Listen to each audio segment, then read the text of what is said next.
शुरू करता हूँ यशुआ हामशिया के नाम से, जो बड़ा मेहरबान और नहायत रहम करने वाला है, जिसके आगे हर एक घुटना झुकेगा, खा आसमानियों का हो खा ज़मीनियों का, खा उनका जो ज़मीन के नीचे है। बिशप इमैनुअल आफ्ताब की जानब से आप सब की खिदमत में शालूम, जय मसीह की जीते रहें और हमेशा खुदावंद की मुहाफ़ज़त में रहें।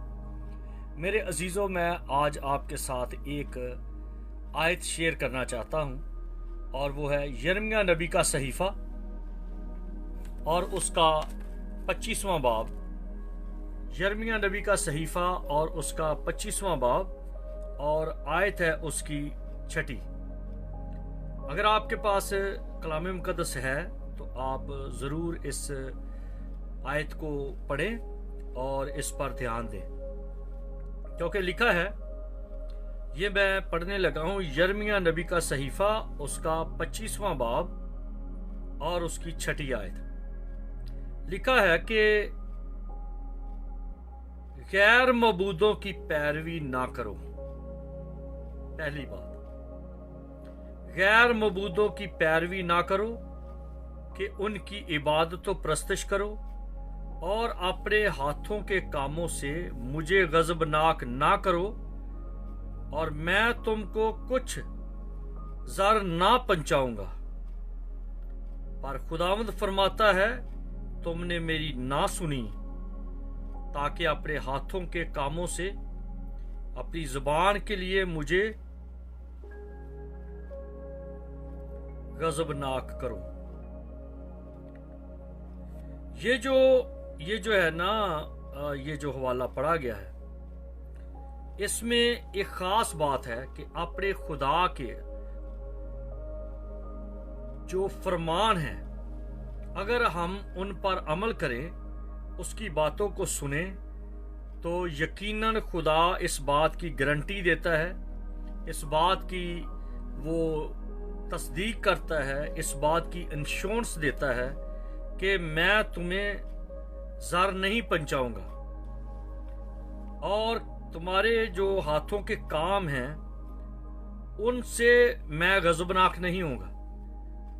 और अगर आप इसके साथ इस्तिस्ना की किताब और उसका 28वां बाब पढ़ें तो वहां पर लिखा है, इस्तिस्ना 28वां बाब, तो वहां है कि अगर तुम मेरे हुक्मों को मानो, ताबेदारी करो, तो तुम बरकत पाओगे। तुम घर में आते भी मुबारक होगे और घर से जाते हुए भी मुबारक होगे। और अगर आप ज़बूर पढ़ें 91, तो 51 ज़बूर में इस बात के बारे में लिखा है। ये जो ज़बूर 51 है,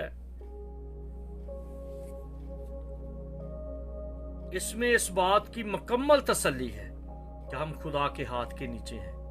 लेकिन मेन चीज जो है, जो खास बात है, वो ये है कि क्या हम खुदा की बात को समझते हैं कि हम गैर अक़वाम के मबूद, गैर अक़वाम के जो देवता हैं, गैर अक़वाम के जो तरीकाकार हैं, उनसे इज्तनाब करते हैं, उससे हटते हैं। बेशक ये वबा, बहुत सारे आजकल नबी बने हुए हैं, बहुत सारे आलम बने हैं और वो कहते हैं कि ये पेशन गोई शुरू है, और कोई कहता है ये मोहर जो है ये खुल गई है। असल में अगर आप दुआ करें और खुदावंद के कदमों में बैठें, तो मैं बारहा ये कहता हूँ कि ये बाइबल की जो एक लैंग्वेज है, ये सिर्फ रूह के जरिया से समझ आती है। रूमियों के खत में लिखा है कि रूहानी आदमी रूहानी बातों के ख्याल में रहता है और जिस्मानी आदमी जिस्मानी बातों के ख्याल में रहता है।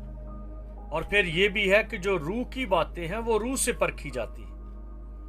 भले किसी ने पीएचडी की हो, भले वो एजुकेशन में कितना माहिर हो, तो ये सारी बातें बाइबल में जो हैं वो इनको नहीं समझ सकता। बाइबल की बातें सिर्फ रूहुल कुद्दस से मसाशुदा शख्स ही समझ सकता है। इसलिए दुआ करें कि खुदावंद हमें अपने रूह से भरे। हमें इस बात की भी तसल्ली होती है, हमें ये बात भी मिलती है कि कई एक मकाम पर लोगों ने अपनी कोशिश से सीखना चाहा, अपनी कोशिश से उन्होंने ढोंग रचा लिया, शुरू हो गए, लेकिन कुछ देर के बाद बैठ गए, क्योंकि रूहानी आदमी रूहानी बातों के ख्याल में रहता है। ये कलाम मुकद्दस रूहुल कुद्दस की रहनुमाई से लिखा गया है। इसलिए रूहुल कुद्दस की रहनुमाई में जब हम आगे बढ़ते हैं तो फिर ही हम इस कलाम की जो सच्चाइयां हैं उनको समझ सकते हैं। तो इस वजह से ये जो पेशनगोई है, कोई कहता है ये शुरू हो गई, अब ये पेशनगोई पूरी हो रही है, अब ये मोहर खुलने वाली है। मेरे अजीजों, ये मोहर जो है, मोहर का मतलब है पक्की बात। मोहर का कोई टाइम फिक्स नहीं है। अगर काल की बात है तो काल इतने सख्त आ चुके हैं कि बनी इस्राइल ने अपने बच्चों को खाया है। आप पढ़ के देखिए खुदावंद के कलाम को। बड़ी मुश्किल जिंदगी रही है, लेकिन ये मतलब नहीं है कि अब ये एक कोई दरवाजा है और अब ये कोई टाइम पीरियड है कि अब मोहरें खुल गई हैं। कोई कहता है जी घोड़े निकल आए हैं, कोई कहता है कि 23 तारीख को ये हो जाएगा, कोई कहता है 24 को ये हो जाएगा। यीशु मसीह ने कहा कि उस घड़ी के बाबत ना आसमान के फरिश्ते जानते हैं, ना बेटा मगर बाप।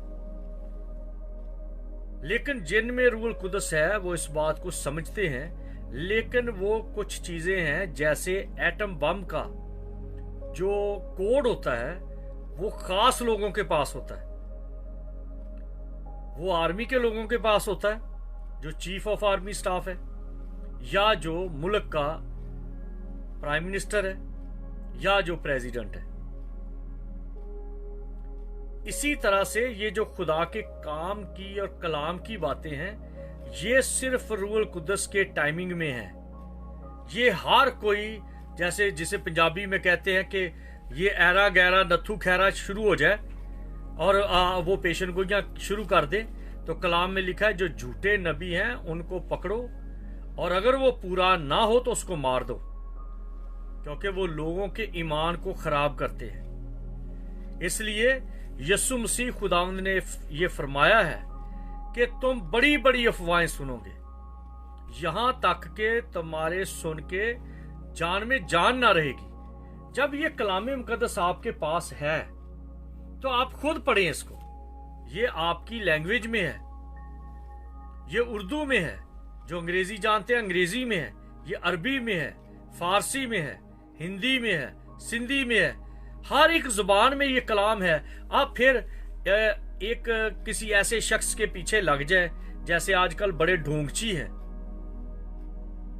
कि हर बंदा आलम बन के बैठा है, और लोग, ये टाइम था किसी वक्त पुराने वक्तों में, महल्ले या गांव में या कोई कस्बों में बाबे होते थे, क्योंकि लोग ज्यादा अनपढ़ होते थे, और जो होशियार चालाक लोग थे वो उनको वर्ग लगाते थे ताकि उनका रोटी पानी चलता रहे।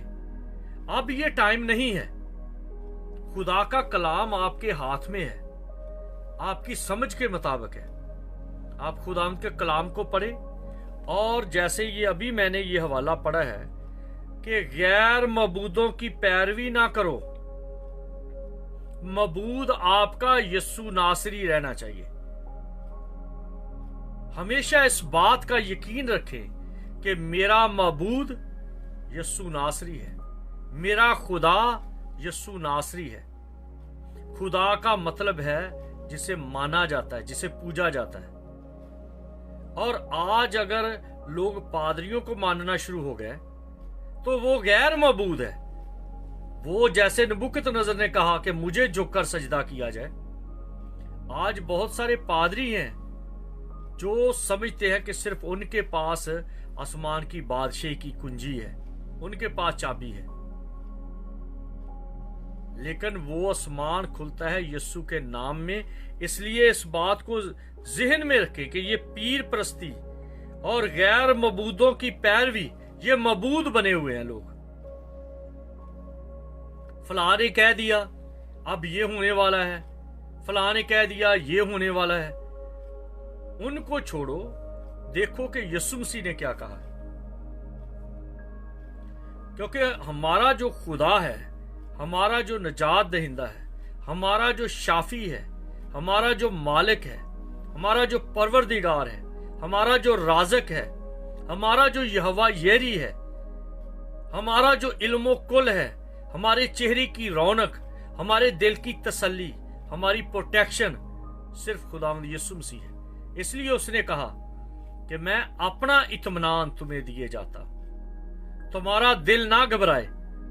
मैं देख रहा हूं बहुत सारे लोग मेरे साथ लाइन पे हैं, और मैं इन भाइयों के लिए भी दुआ करता हूं, बहनों के लिए भी दुआ करता हूं कि जो मेरे साथ लाइन पे हैं, कि खुदावंद हम सबको अपनी पनाह में रखे और बरकत दे, और हम एक दूसरे के लिए दुआ करते रहें, और ये दुआ करें कि एक दूसरे को इनकर्ज करें। ये अभी कराची से है सिस्टर हीरा रोज, तो ये, और उससे पहले हैं आशिर सैमुअल मट्टू।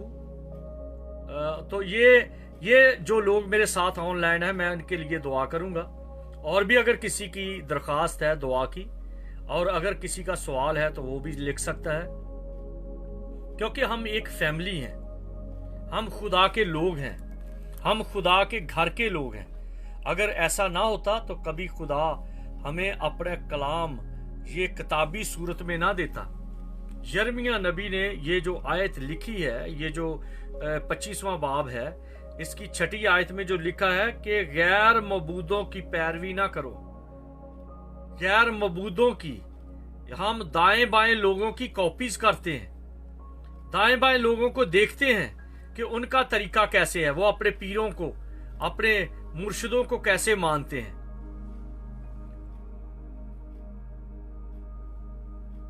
ये अभी मेरे साथ आए हैं आतिफ साहब हैं कुछ, ये क्रिस्टीना कैसर। तो खुदावंद आप भाइयों को, बहनों को बरकत दे। तो ये बात को आप दूसरों के साथ शेयर करें कि हमें दूसरे लोगों के साथ नहीं चलना, दूसरे लोगों का नमूना। अगर मैं किसी का नाम गलत पढ़ूं तो मैं उससे माफ़ी चाहता हूं, क्योंकि मेरा तजर्बा इतना नहीं है मीडिया पे। लेकिन अभी मैंने शुरू किया है कि मैं जैसे कलाम मुक़द्दस में लिखा है इस तिसना की किताब में कि जैसे तेरे दिन हों वैसे तेरी ताकत भी हो। अब दिन ऐसे हैं कि हम चर्चेज में जाकर मनादी नहीं कर सकते, और अब दिन है कि हम अपने घर में बैठ के इस मीडिया को पॉजिटिवली यूज कर सकते हैं। क्योंकि आप देखें कि जब यीशु मसीह ने सलीब पर जान दी तो उस वक्त हैकल का पर्दा फट गया। उसके बाद 70 में हैकल तबाह हो गई, फिर हैकल नहीं बन सकी। जिसका मतलब है कि खुदा चाहता है कि हम अपने अपने घरों में मजहबे बनाएं, क्योंकि गैर जो कौमें हैं उनका तौर तरीका है, उन्होंने खास मंदिर बनाए हैं, खास मकाम बनाए हैं, वहां पर अपनी जगह बनाई हैं। लेकिन खुदा का, यस्सु नासरी का तरीका, यस्सु नासरी हमारा रब है। रब जो है इसका मतलब है रहनुमा, उस्ताद, रबी। रब से लफ्ज रबी निकला है और ये अरबी जुबान का लफ्ज है। तो ये यीशु मसीह हमारा उस्ताद है।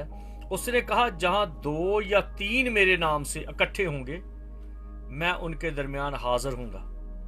जब आदम और हवा दोनों इकट्ठे होते थे तो खुदा उनके दरमियान आ जाता था, और उसके बाद उन्होंने जो कुर्बानी देते थे, जो खुशी की कुर्बानी थी, सोख्तनी कुर्बानी थी, वो देते रहते थे। इसी वजह से आदम के बच्चों को भी पता था, आदम ने अपने बच्चों को सिखाया था कि किस तरह से खुदा खुश होता है। और जब नूह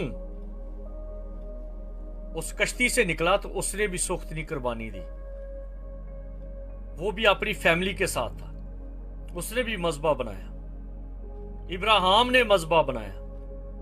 और यीशु मसीह ने इसके बारे में कहा कि जहां 2 या 3 मेरे नाम से इकट्ठे होंगे। आइए हम इस बात को देखें कि अब वक्त आ गया, अगर ये 2 या 3 से बात ना बनती तो हैकल तबाह ना होती।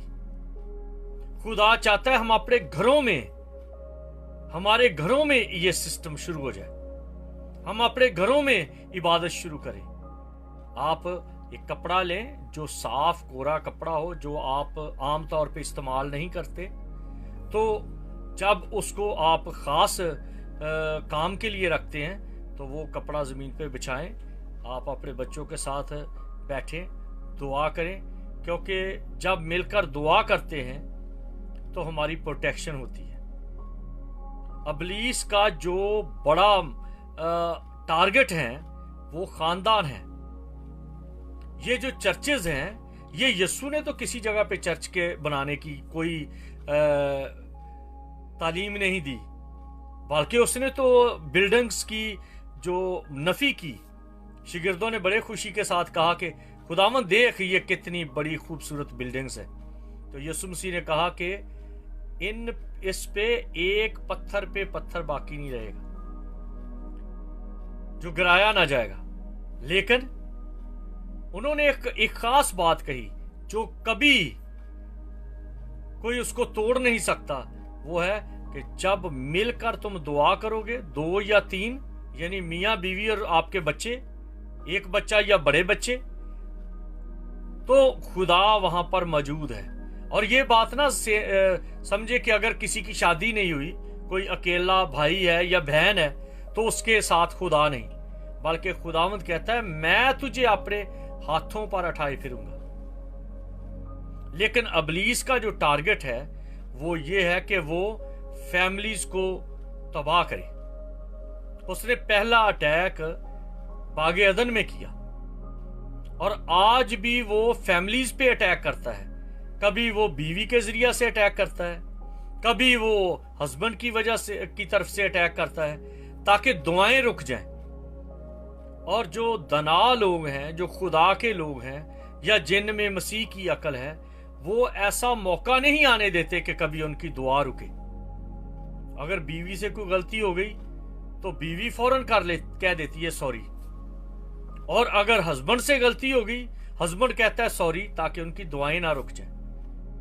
इसी वजह से पालूस ने कहा कि खफगी ना रहे, बल्कि वो कहता है कि दुआ के लिए भी तुम मियां बीवी आपस में इत्तेफाक से इजाजत के साथ बैठो।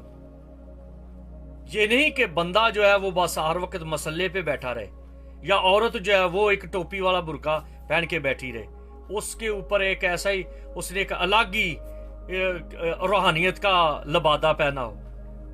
रूहानियत का लबादा पहनना और चीज है और रूहानी होना और चीज है।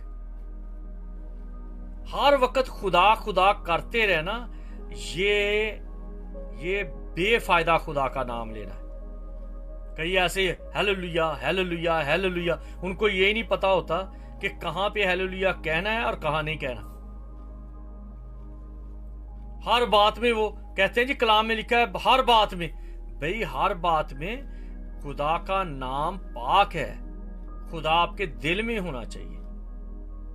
एक वक्त पे क्यों कहा गया कि साल में 3 बार आप हैकल में आए? ये क्यों नहीं कहा कि आप हैकल में ही तंबू लगा के बैठ जाओ?